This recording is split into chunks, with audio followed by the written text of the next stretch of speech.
What's up guys, welcome back to my YouTube channel where we talk about tech topics. Today I'm going to go over a topic that certainly I wish I knew a lot more about when I first started working, and I want to try and make it as simple as possible in this video, and that is the 401k.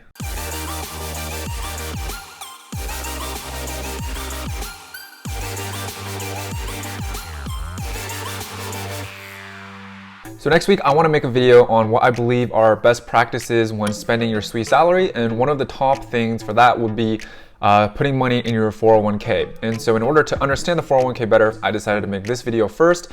And the goal of this video is, I know that there's like a lot of videos and articles out there already that kind of go over what the 401k is, but the goal of this video is to just try and make it as simple as possible for people to understand, and hopefully it's helpful for some of you.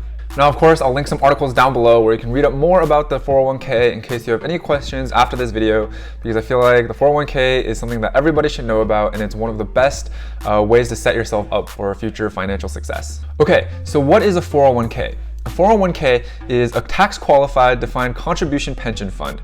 And basically what that means is it's a way for the government to incentivize you to save for your retirement. You put money in as you work, and then when you're ready to retire, you can take that money out. And in order for the government to disincentivize you from tapping into your retirement fund too early, there's actually a penalty for withdrawing your funds before you are 59 and a half. Now, when you put money into a 401k, the provider will ask you for which type of fund that you would like to contribute towards. And usually what you want to do is you just want to place your money inside the target retirement date fund. So there will be funds like a 2060 target retirement date or like a 2050 target retirement date, depending on when you are looking to retire. And depending on what year that fund is, the fund will either be more aggressive for you or it will be less aggressive. So if you're closer to retirement, the fund will take a more passive approach to investing so that you're less likely to lose any money. If you're younger and your retirement date is far away, then the fund might take a more aggressive approach for you because you're able to withstand those losses if they do occur, and eventually you should still come out on top. Of course, if you want to be more aggressive with your 401k, you can go in and change the distribution of your money to include like bonds or something like that, or even put it in a fund that's not a target retirement fund, like something that just tracks the S&P 500. All of these are valid options. It just depends on your risk profile and how confident you are in the decisions that you're making. Normally, these target retirement funds are pretty safe and you are almost always guaranteed to make money on them, so they are always a good default choice. If you're not familiar with this kind of stuff, just put your money in your 401k, let it slowly grow, and at the end, when you retire, you'll have a healthy nest egg. Just bear in mind that money in your 401k is pretty inaccessible to you. The whole point of a 401k is that you don't take the money out until you are ready to retire around 59 and a half. And if you do decide to take money out early, then the IRS will make you pay a penalty fee. It's usually around 10%, which is quite a lot. So make sure you only put money in that you know that you don't need right now. If you do need the money for some reason, then you can contact the IRS and let them know, like for example, that you fall upon a hardship. And usually when you fall upon hardship, then they will let you take the money out penalty free. But yeah, don't put money in that you will need in a year or 10 years from now. Only put money in that you are comfortable not seeing for a very long time. Now, there are actually two types of 401ks, but before we jump into that, we should go over why the 401k is so good. Well, for one, it kind of disincentivizes you from spending money. So if you see that you have less money in your bank account, then you are less likely to spend it. So it's kind of a forced way of saving. It's a really good mental factor to help you save more for your retirement, which is always good. And second, the most important part is that not all, but most companies will offer a company match just to encourage you to contribute to your 401k. So for example, the company that I work at says that they will contribute up to 4% of my base salary.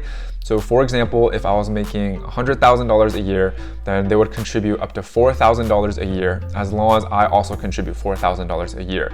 So that is a really good incentive to contribute to your 401k, because that is 100% return right off the bat with nothing that you need to do on your part besides contributing. If you took that money and instead of putting it in your 401k, you invested it in a stock market, the stock market only on average returns about 7 to 8% a year. So 100% return is something really unheard of, unless of course you're buying Tesla stocks a year ago, then in which case you would probably be better off using your money for that than putting it in your 401k. So definitely contribute at least as much money as your company is willing to match up to. Of course, after your contribution has been met, it's debatable whether or not you should continue contributing. The IRS does have a limit of $19,500 for this year, and that limit does change year to year. So for me, I would be able to contribute $15,500 more to my 401k, and so it's just slowly accumulating in my fund. And I know that one day when I retire, that money will be there for me, and it's just a really good deal in my opinion. Okay, so like I mentioned before, there are two types of 401ks. There are the traditional 401k, and more recently, introduced in around 2006, there is the Roth 401k. And these two differ primarily in how they're calculated for tax purposes. So for the traditional 401k, it's considered pre-tax. So what that means is if I make $100,000 today and I contribute up to the full amount, which is $19,500, then my taxable income is only considered $80,500. And that may or may not lower me into a lower tax bracket. So I pay less taxes on the rest of my money that I earn from my salary. So that is the upside of the traditional 401k. But the downside is that when I take my money out of my 401k at 59.5, I will have to pay taxes on it according to my income level at 59.5. For the Roth 401k, it's the other way around. So if I make $100,000 a year today and I contribute up to the full amount, then I'm still taxed as if I made $100,000, but the money I put into my Roth 401k can then be taken out at 59.5 tax-free. And all of the growth that I saw during that time is also considered tax-free. So whether or not to contribute traditional or Roth to your 401k really comes down to whether or not you believe you'll be in a higher income bracket when you retire.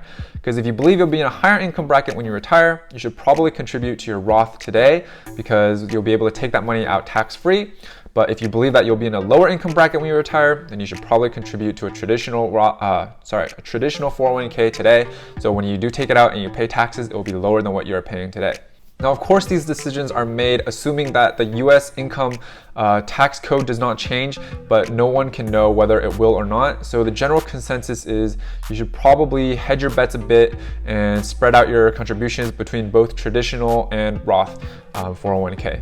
One thing that is important to note is that the company match always goes into a traditional 401k, which I guess makes sense. After all, the company is not going to pay taxes for their contribution to your 401k. You're going to have to do that yourself at some point. So there you have it. That is a pretty simple breakdown of the 401k. In my opinion, the 401k is one of the best investment vehicles that you can contribute to when you are young to help set you up for success down the line. If you guys decide not to contribute the full amount to the 401k, please at least contribute to the amount that you can get the full company match because it is literally free money. There's no reason to leave it on the table. If you guys are curious about what kind of 401k I contribute to, I do contribute to a Roth, and that is because I'm fairly confident in the US economy. I do believe these stocks will continue to rise, barring any unforeseeable circumstances. And what that means is all the earnings that I make over these years on my funds within my Roth 401k, I don't have to pay money on those earnings when I take it out in the future, and that's really powerful. Of course, my company match does go into a traditional 401k, so I guess I am a little bit hedged out a bit, so it's always good to have a nice balance there. All right, guys, there you have it. Let me know if I missed anything that you guys would like to know about the 401k. I know that when I was setting up my company payroll account, it was really confusing to me, like which account I should choose, traditional 401k. I had to do a lot of research into it. Hopefully, I'll save you guys that. You guys can just come watch this video, learn everything you need to know about the 401k. Definitely contribute to it if you guys can. Even if your company doesn't offer a match, I still recommend it. The mental edge alone is great, knowing that that money's not going into your paycheck, and so you're probably going to spend less. I highly recommend the 401k. I'm certainly doing it. I wouldn't recommend you guys do it if I wasn't doing it. Hope you guys enjoyed the video. Let me know your thoughts down below. Make sure to like and subscribe and follow me on social media. See you guys next time.